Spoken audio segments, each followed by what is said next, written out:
right, so this is the second video in Module 7. We're in Module 7, and yeah, so we're right here, Module 7.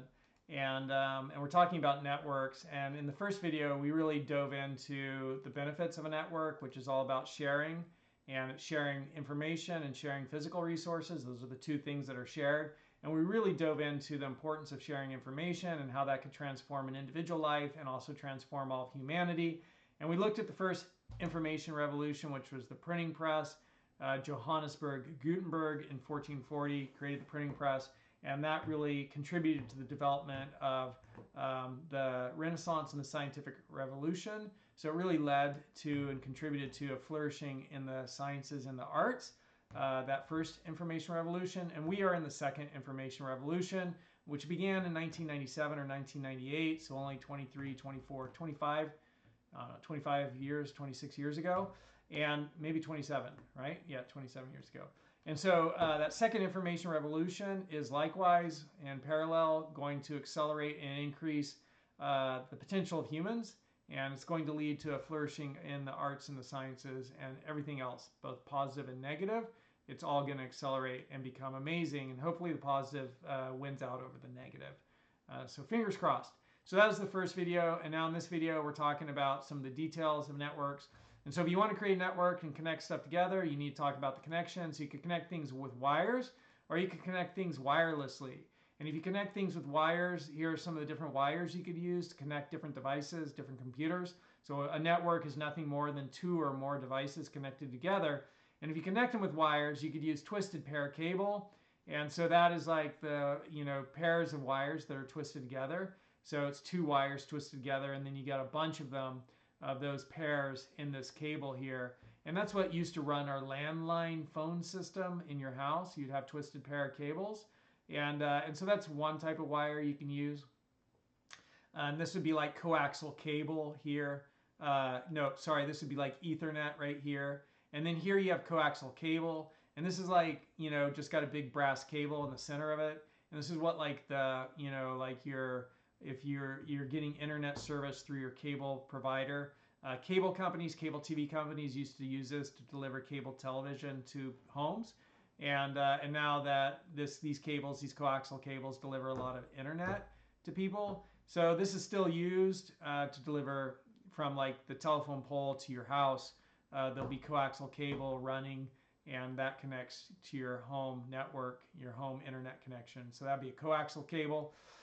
And then you have fiber optic cable. Both of these send electricity, pulses of electricity. Fiber optic is like optic nerve, light. And fiber optic sends light. It travels at the speed of light. So you can really move data quickly around the world. And there's fiber optic cables like between locations. And these are sometimes referred to as the backbone of the internet. And so like, from here to Australia, like you could get a message there in under a second because it's traveling as fast as light. And that's amazing. And so that's on fiber optic cables. Because the speed of light, how far is it to Australia? How far is it from LA to Sydney, Australia, LA in California, to Sydney, Australia? And if there was a fiber optic cable moving data at the speed of light, how fast is the speed of light? And how long would it take the data to go from LA to Sydney? Let's see what that says. LA to Sydney, Australia is 7,500 miles. Speed of light is 300,000 meters a second, or 186,000 miles a second. So fiber optic cable, light travels more slowly due to the refractive index of the material, typically about 30% slower. So 124,000 miles a second. So how long would it take for data to travel from LA to Sydney via fiber optic cable? 7,500 miles is equal to 12 million meters. And we have distance over the speed of light in fiber. And so it would take approximately, like this would be like a tenth of a second. This is 6/100ths of a second, or 60 milliseconds, to go from LA to Sydney, right? So it's not even like 1/100th wait, so it's not even 1/10 of a second. It's 6/100ths of a second to send data from LA to Sydney, Australia. Like, that's extraordinary. So that's on fiber optic cable. And so then we have wireless connection. And so wireless connection is just like, think about the ways your devices connect to each other wirelessly. Like, my cell phone will connect to my car with Bluetooth, or it will connect to headphones, right? My cell phone connects to headphones with Bluetooth, and I can listen to music on my headphones or whatever.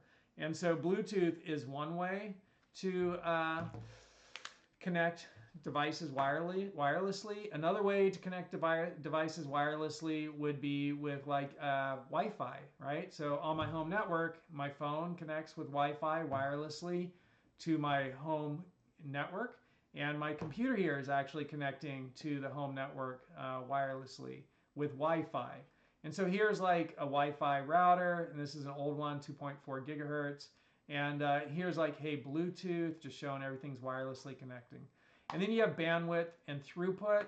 And so you can measure the speed of your network, speed test, right? So you can put in speed test, and here's an internet speed test. And so I'm going to run it, and it's going to tell me the speed of this network. So it's downloading at 90 megabits per second. That's not very good, actually. So if you have gigabit service, this will be 1,000 megabits per second, or gigabit. And it's uploading at 11 megabits per second. And so, you know, like, if you pay for gigabit service, you should see this come in like at 500 to 1,000. I typically see it like 700 to 800, 700 to 900 if with gigabit. And then that will show your speed. But the bandwidth and throughput, bandwidth talks about like, you know, like how fat is the hose. Okay, so like, you know, if this is a garden hose, that's the bandwidth. But if this is the garden hose, that's the bandwidth. But if this is the garden hose, that's maybe this would be like something farmers use, that's the bandwidth. And if this is the hose, then this is maybe what fire department uses, that's the bandwidth. And then throughput is how much is actually traveling over that medium. Okay, so you might have a lot of bandwidth, but you're only getting a little bit of data going through because there's some other issue, like how much data is actually going through the medium. So that's bandwidth and throughput. And you can do a speed test. When you start learning about networks, there's some networking terminology. And so we're going to learn about topology, architecture, and protocols. And these are just like networking words it's good to become familiar with. And so topology, if you think about a topographical map, if we just look at one, and this will help you remember what topology is. Topographic map is a map with three-dimensional contours, right? So if we look at a map with, you know, three-dimensional contours, like here, right, showing the three-dimensional contours, here are the contour lines. And I'd like to see, you know, a topographic map display. So we'll do that because I want to see one like that's in the real world. So like this here, you know, would be a good example of topographic map, or this one here, that's pretty cool, right? And so here it actually kind of shows you this is what the country looks like. It's got the little ridges, and then you can see out here we're a little bit of a wrinkled mess.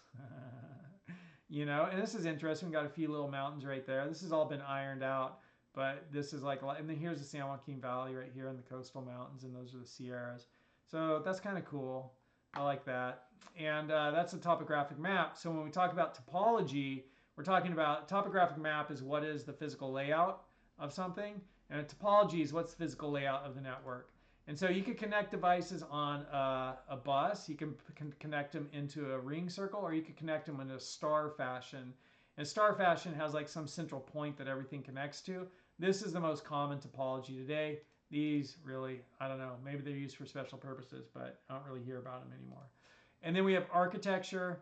And the architecture is like, are you going to do a client-server architecture or a peer-to-peer architecture? So briefly earlier, we talked about clients and servers when we looked at this picture. And now again, we have a picture that's very similar to that here. And so here, these would all be the clients. And they would all connect to a server. And then the server is going to serve the clients, just like in a restaurant. So if the client wants something, hey, can I get some more fries and another glass of water? The server will be like, sure, I'll go get that for you, then bring it back and hand it to you. However, in, you know, a computer environment, it's going to be more like, hey, can you get me this web page from the internet, and the server will be like, sure, and go get it, and then come back and then give it to you. So if you're at work, there's one computer that you're going through the server, and then the people at work can monitor like what's everybody looking at, what's everybody doing with their time, how much are they surfing the internet versus how much are they actually doing the work they're supposed to be doing, right? Because you're going through the work server before you hit the internet. And so that's something that's good to know about, isn't it? And so that would be the client server architecture. And a server is just another computer that runs special software to work as a server. Just like a server in a restaurant is just another human, but that person is running a special program in their own head, so to speak, to be a server. Like they know how to interact with the restaurant and interact with the kitchen and how to put in your order and how to carry food out to you. Like they've learned all those things. They know how to do those things so they could be a server. There's like responsibilities to being a server in a restaurant. There's also responsibilities to being a server, a computer that's a server on a network. And so, you know, in a restaurant, you learn those as a human, and as a computer, you get that software installed onto the computer, and then that computer could operate as a server and serve all the clients. So that's the client-server architecture. There's also peer-to-peer architecture. And so peer-to-peer architecture became really famous with file sharing. And file sharing is like where sometimes your computer is a client and sometimes it's a server. So you connect to different file sharing, you know, networks. And sometimes people are saying, hey, will you send me this song or will you send me this movie? And your computer is acting as a server and serving that information. And sometimes you're saying, hey, I want to watch this movie.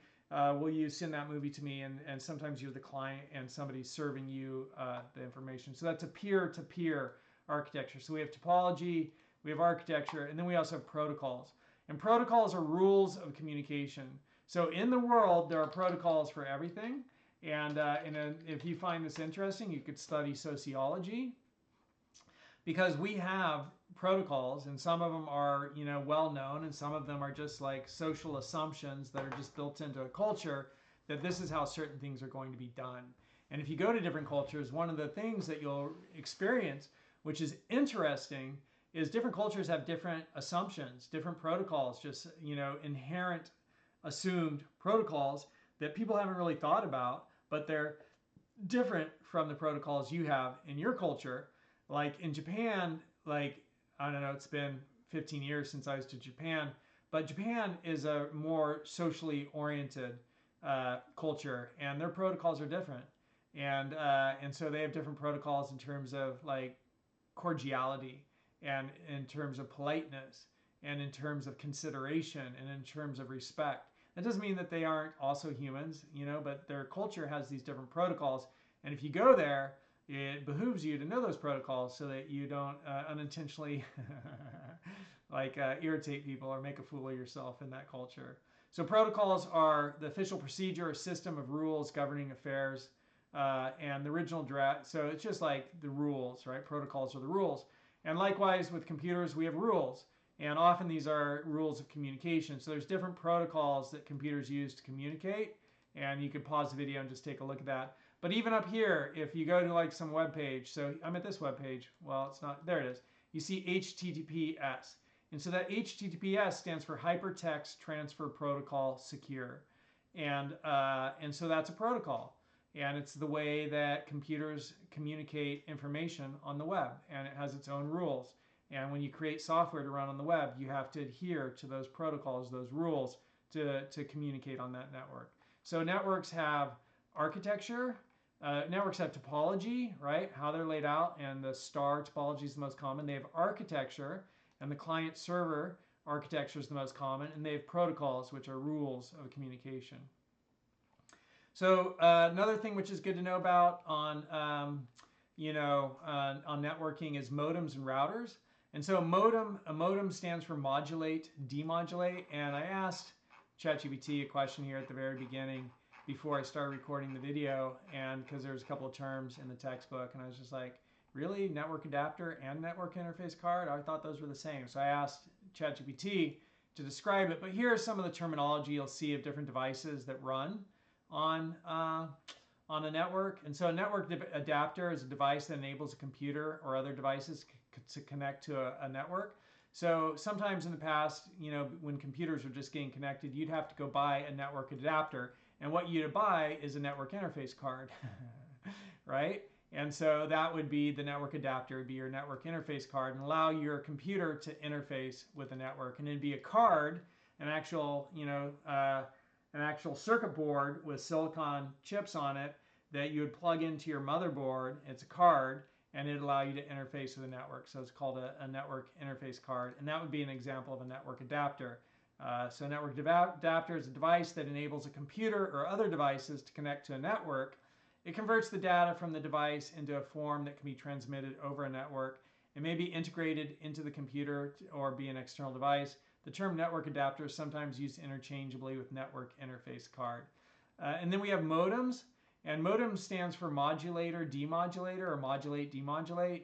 And you get the word modem from MOD in modulator and DEM in demodulator. And so modulate and demodulate. And what that means is that computers are running electricity, but let's say we wanted to send data over our phone system, which carries sound. So we would modulate our zeros and ones in the computer, our on-off states, into sounds, and then we'd send those sounds over the phone system. And that would be like Morse code, where there's like short or long, or there'd be like high and low pitches for 0 or 1, or a combination of both. And so you'd modulate, send it over the phone system, and then the receiving computer would get the sounds and it would demodulate it, right? And so that's what a modem does. It allows you to send information via some medium, and it turns that information into a form that goes over that medium, right? So a device that converts digital data from a computer into analog signals, so digital is like it's zeros and ones, it's circuits, it's switches and on-off states, to analog is like it's sound, so it converts it from digital to analog for transmission over phone lines, cable, or other types of communication mediums. It also converts incoming analog signals back into digital data. And then we have a router and we have a switch. Let's talk about a switch first. So a switch is something where, like in this picture here, like all of the devices are connected on a network into this, right? And so that could be either a switch or a router. What's the difference? A switch, if this client sends something to this client, the switch is going to come, the information is going to come here, hit the switch, and it's going to go out to everybody connected to the switch, okay? The router, if it was a router and not a switch, it would go from this client just to this client. So a router will route the message, whereas a switch just kind of sends it out to everybody. And that's the difference between a router and a switch. So a switch is a device, well, you can pause the video and you can read it.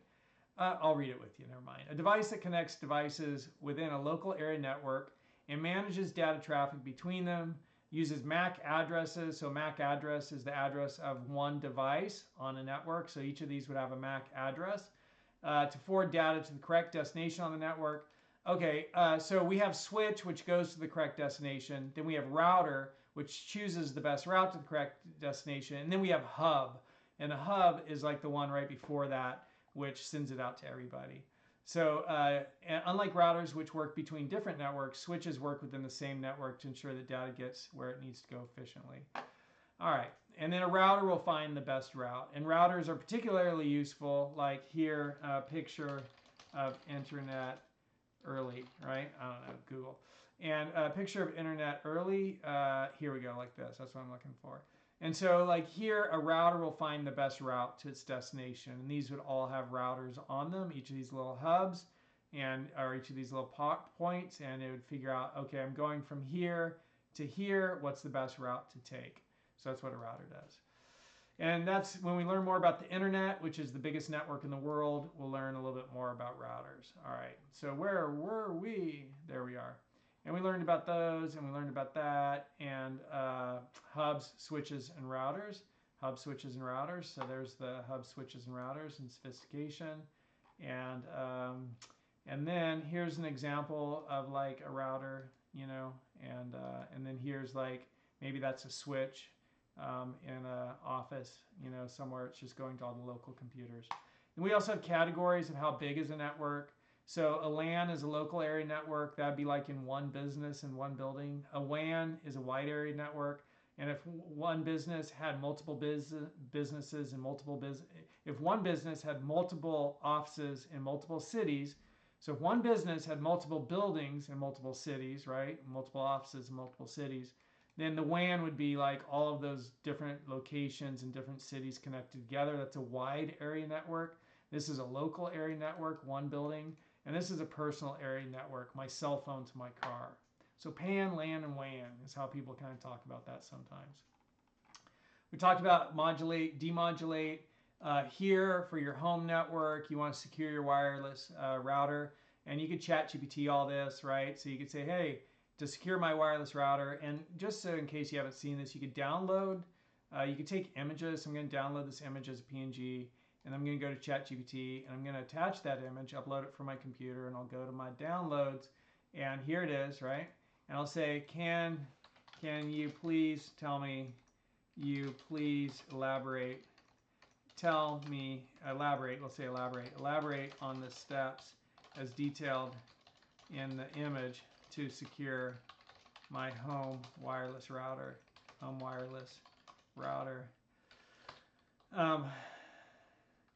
Please also include any other important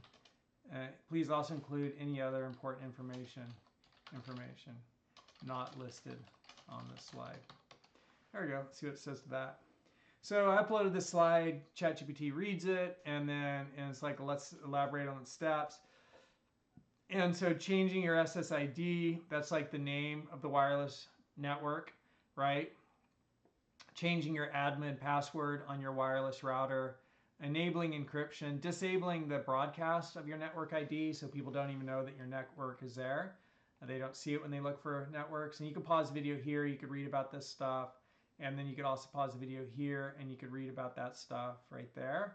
And then MAC address authentication is where only people whose computers, every computer has a MAC address, only people who computers, you've entered their MAC address into the router, only those people can connect to the router. So additional steps to enhance security would be these here. And so you could do all those there, and then also this rest of it is right there. So that's how you secure your wireless router. All right, so that's a lot about networking, and then the textbook also covers all this information. So here, I guess maybe in the next video, I'll go through the way the textbook talks about it. See you in the next video.